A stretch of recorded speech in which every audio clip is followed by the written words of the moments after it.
So, welcome. So my name is Ola Peterson. I will give this introductory lecture to this course, 2DV 612, Agile Development and Engineering Practices. So this, before lunch, we're just going to go through some practicalities about the course.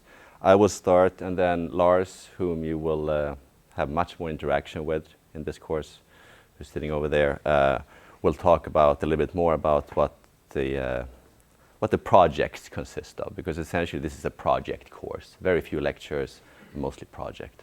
And many of you, especially those who are working full-time or half-time, part-time or whatever it is, who have been out working, many of the things when it comes to the lectures in these courses, you're familiar with these things. So you might think that you know this, and maybe you do. And that's great.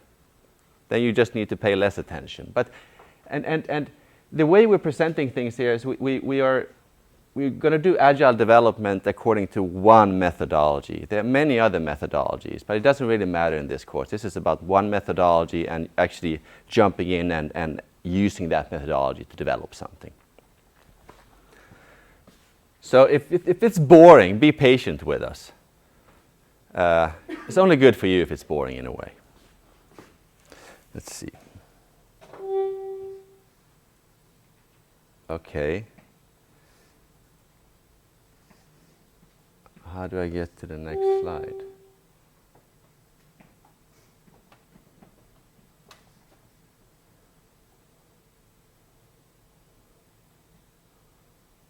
I have no idea how to get to the next slide.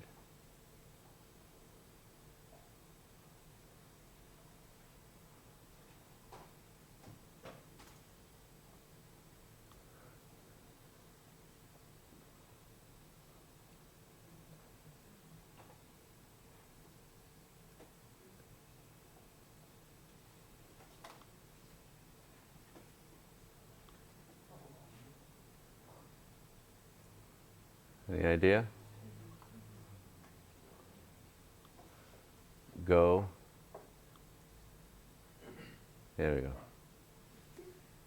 Okay. So the structure of the course, sorry about that.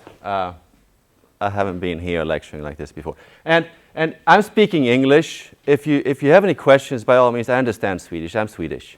But my preferred language is English, and most of what you read is in English anyway, so it'll be okay. But you can ask questions in Swedish. I might respond in English.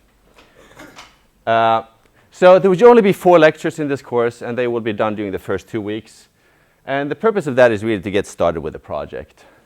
And I will give 3 lectures, on project management. One on traditional project management. That's going to be this afternoon. And then next week, I'm going to talk about Scrum and the different kind of facets of Scrum. Lars will give 1 lecture on his experiences when it comes to software engineering. He's been a software engineer or in that capacity for 25 years. I have been outside of academia and industry for 14 years. So you do have 2 teachers in this course who actually have been outside of academia. I'm now back, he's not back. He's a hired gun in this course. And then, after these 4 lectures, there's going to be a software project. And we're going to have 7 weekly iterations. And what do I do now? Go. Next item. So, for the project work. So each student will be assigned to a team. You don't get to choose whom you're teaming up with. And the teams are going to be cross-functional in the sense that we're going to form the teams in such a way that we have different expertise on the same team, right? So we're not going to have one back-end team or one front-end team. And because this is how Scrum works. This is how agile product development works. And there will be 6 to 8 students, is that right? I think 7 is the average, probably, hopefully, if everybody shows up for the course. Each team is going to work on one project, and there will be 2 different projects. So there probably will be around 7 teams or something like that. So 4 teams on one project and 3 teams on another project. We're going to have weekly iterations, and these are called sprints in the language of Scrum. We're going to have weekly presentations of progress. How many are familiar with Scrum? Okay, so like more than half of you. That's great. How many have actually used Scrum? A little bit fewer. Okay, still good. Good. The weekly presentations in the Scrum lingo, these are called sprint reviews, and those are mandatory. So you don't have a choice. You're showing up at those. Of course, you know, shit happens, right? If you have a valid excuse at some point in time where you cannot show up, so be it. That's okay. Mandatory short daily meetings. This is going to be tougher for you because you're going to be mixed up with people who are not full-time students who are working somewhere. And you will simply have to find a time. This short daily meeting shouldn't take more than 15 minutes. If you do it well, it will take 15 minutes. If you don't do it so well, it's going to take longer. But so it's in your interest to actually be disciplined and do this the right way. How you do this, we don't really care that much. But everybody should be in this meeting every day. You might have to, because of other students' schedules, you might have to schedule this as at 6:45 p.m. every day. Or it might be different times, different days. It doesn't really matter as long as these meetings happen. And the purpose of these meetings is to make sure that everybody knows what is going on. Because Scrum is a lightweight process where you don't document everything. So unless you talk on a daily basis, you're not going to know what's going on. And that's critical for this in order for this to work. And then, after these 7 iterations, there's a final presentation on January 12th, which is Thursday, the first week after the Christmas holiday. Also mandatory. So everything is mandatory in this course. I'm not sure you're used to that, but it's just the way it is.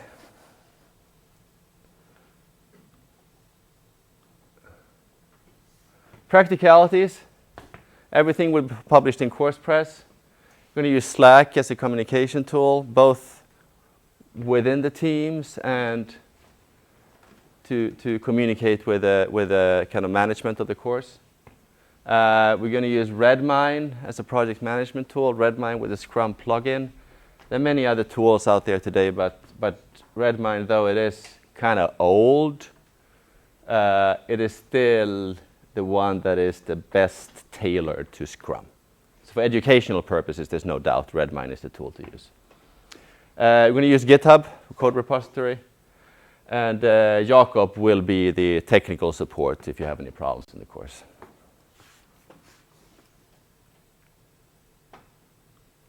This is kind of, you've got to find a better way to do this. Examination.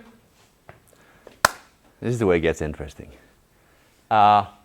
Weekly anonymous peer reviews. Unless we have some form of written exam in the end or ask you to write some reports, individual reports, it's very difficult for us to assess who is doing what on these teams, because mostly what we're going to see is what the team is producing. But we need to give students individual grades. And in order to be able to give grades that actually reflect what you've done in the course, we need some form of insight into what you've actually done. And this is how we can do this.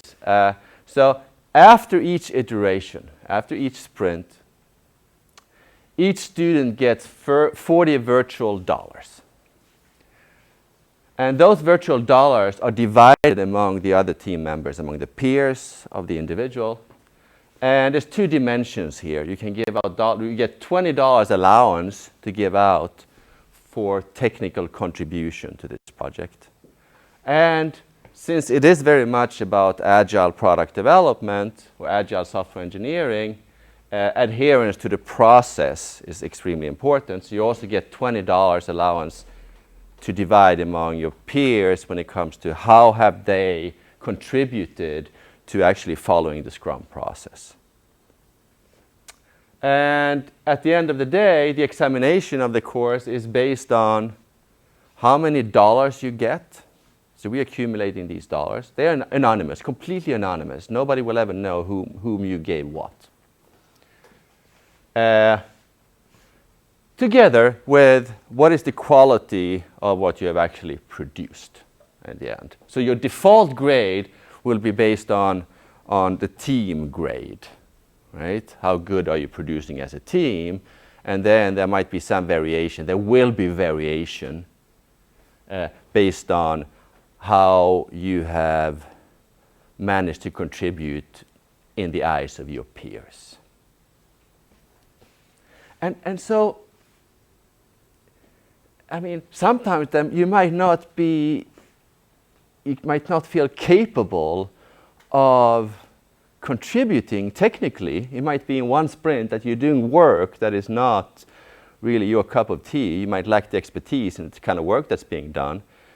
And so then what you need to do is make yourself useful, right? You might not know how to contribute technically, or maybe, or rather if you don't know how to contribute technically, maybe you can do some testing. Maybe you can start with a little bit of UI design for something or whatever it is. Or maybe you can bring coffee. It doesn't really matter, right? Because you know where you're going. You know the goal. You're going to know what the goal of the project is. And clearly, you have some capacity that will allow you to help the team get closer towards that goal. That's what it's like out there. Sometimes you don't really have anything particular to contribute with in a particular iteration, for example. Then you do something else that helps the team get towards where the team needs to go.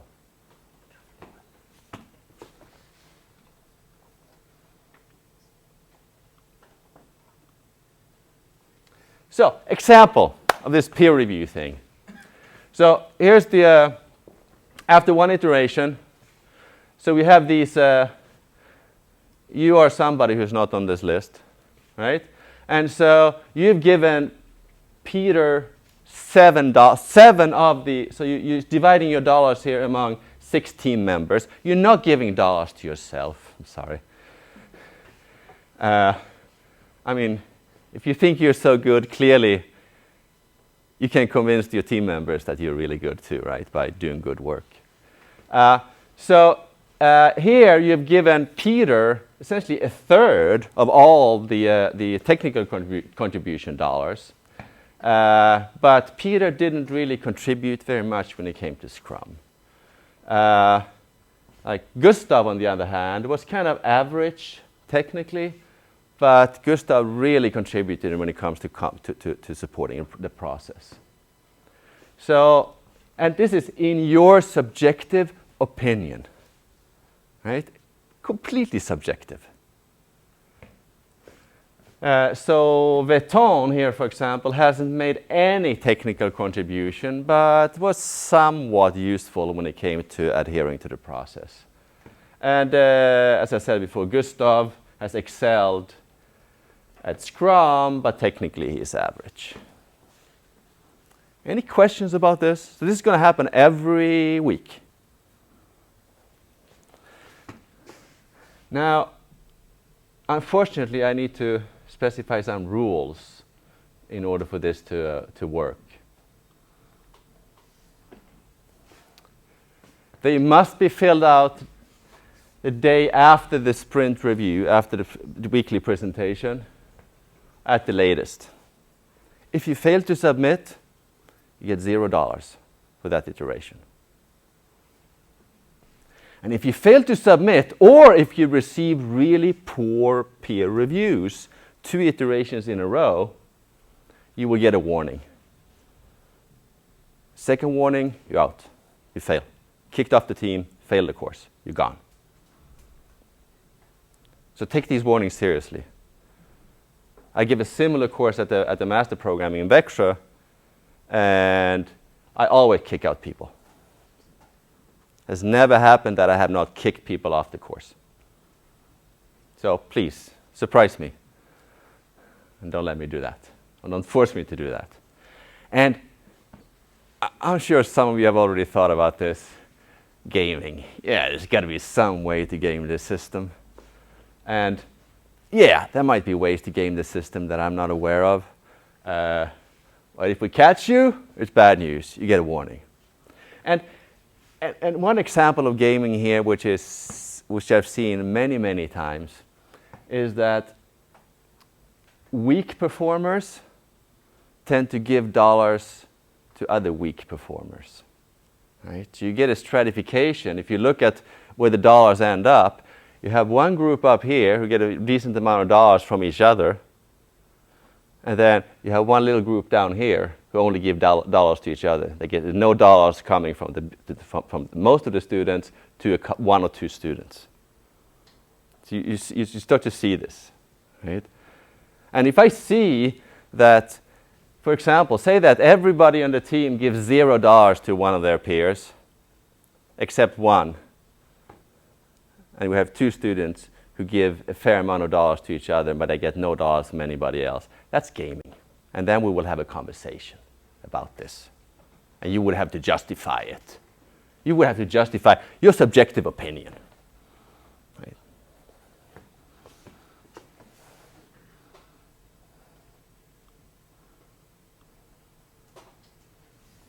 Any questions about these things? So Lars will now continue to talk about the project and a little bit of things about that.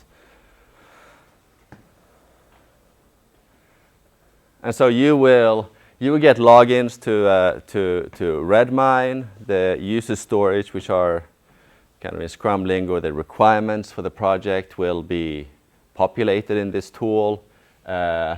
You will be notified of how you submit the dollars every iteration.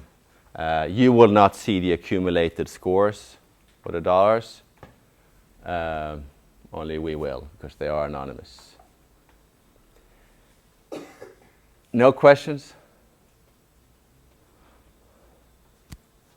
Okay, thank you.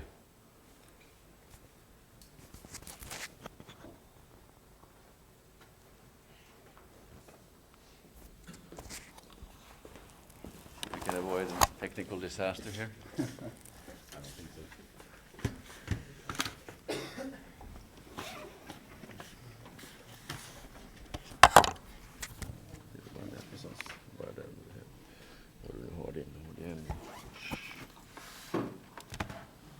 Du har någon sån på din gamla? Det har jag.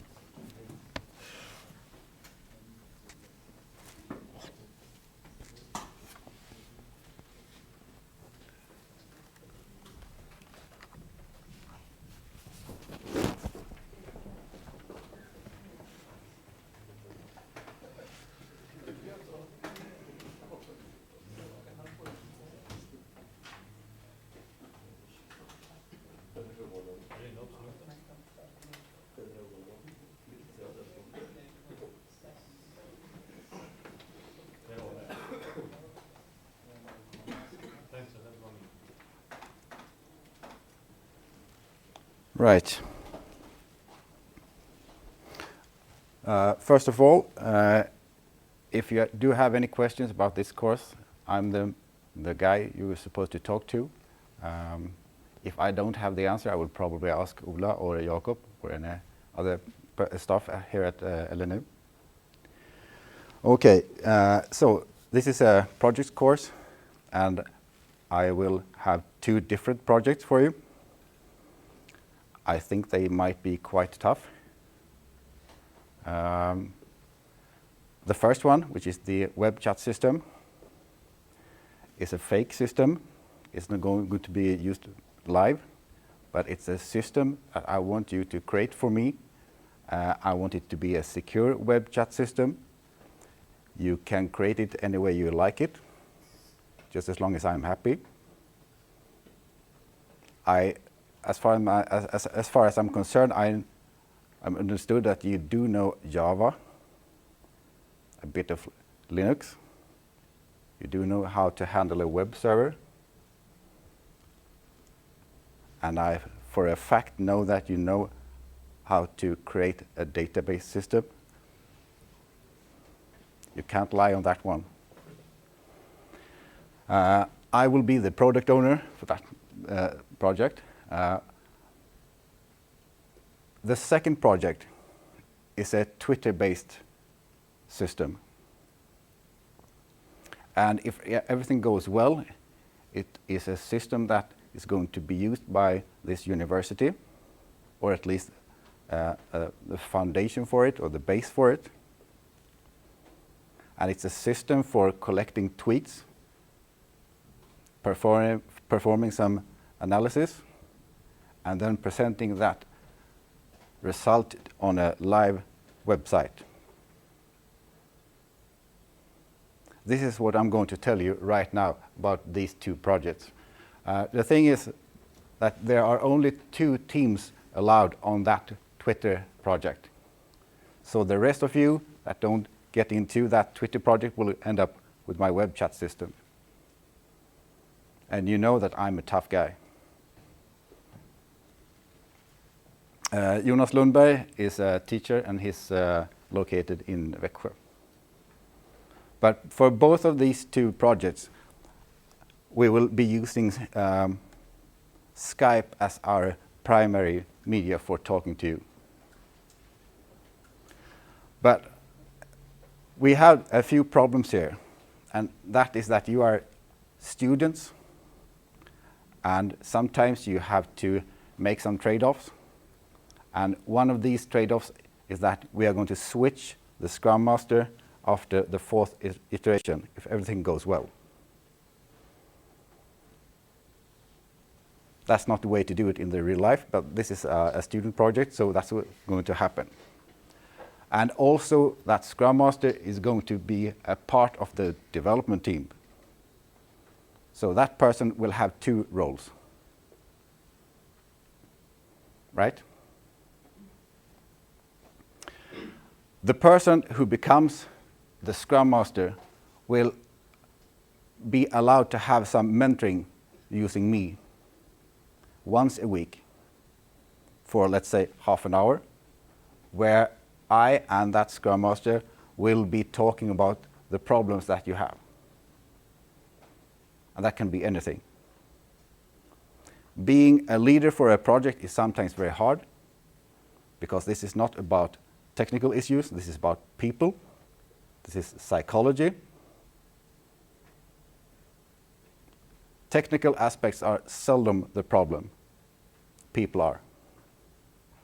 So managing people is a very difficult topic.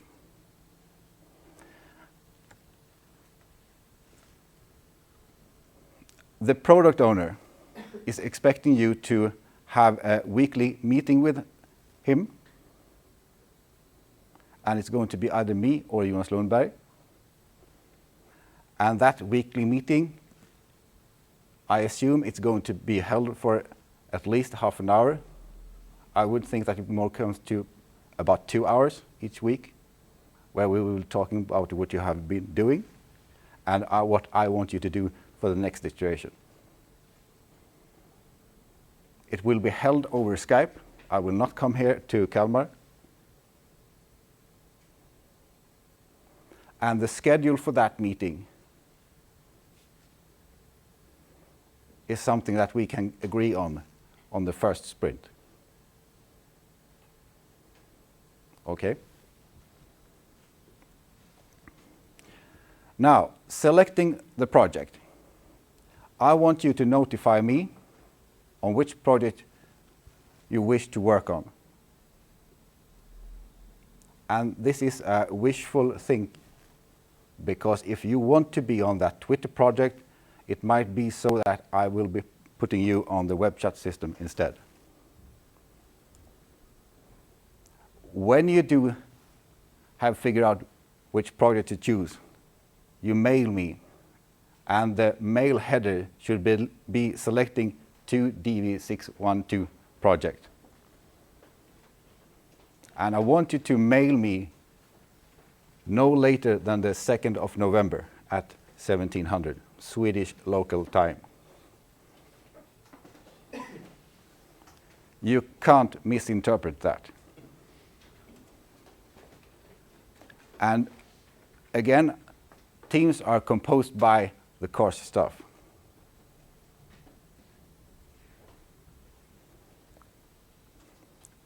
And as Ola said, the final presentation is on the 12th of January next year.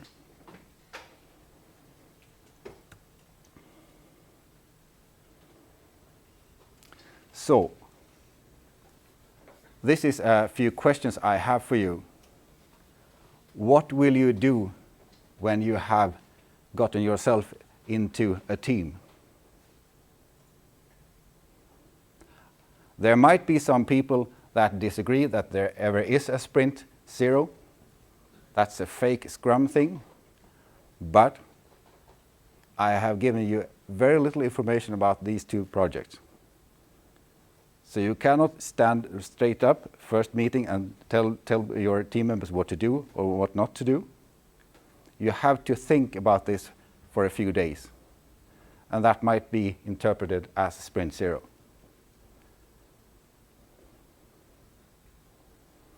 So I assume that most of you will use that concept of sprint zero and start to think about that project. What is it that the product owner wants or might not want to have? What kind of service system are we going to create? What type of database will we be using? Does it matter to the product owner? And I assume it's a question. Contact the product owner, question mark. Well, I think you probably will do that. When will the students know which team they are on and which project they're working on? By Thursday. By Thursday, you will know what team you're on. Which means that Sprint Zero starts next week. But I think that you've probably already been started to think about it. Yep. There will be a mix between the campus and those who are on the, well, what's it called in English, distance? Remote students? Remote students. Yep.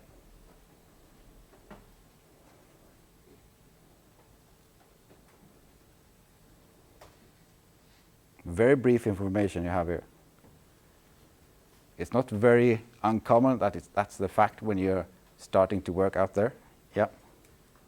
På Twitter-projektet sa att det skulle vara 2 teams. Yep. Det var 2 teams på, alltså, de båda ska jobba på samma eller ska liksom båda skriva en version av själva Twitter? There will be 2 different versions of that Twitter project, and the rest of them goes into that web chat project. More questions?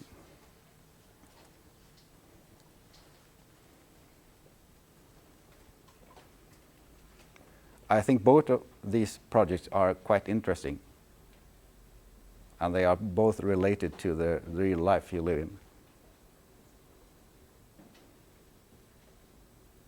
Yep. Can we go back to the slide with what you should write in the email about selecting Oh. the header? Yeah. And that. Spellings now. Yeah. Email and filtering. You will end up in the wrong folder.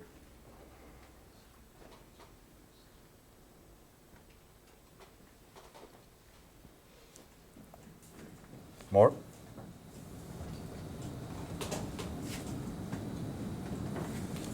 I will continuously post on CoursePress regarding these 2 projects and the course in general.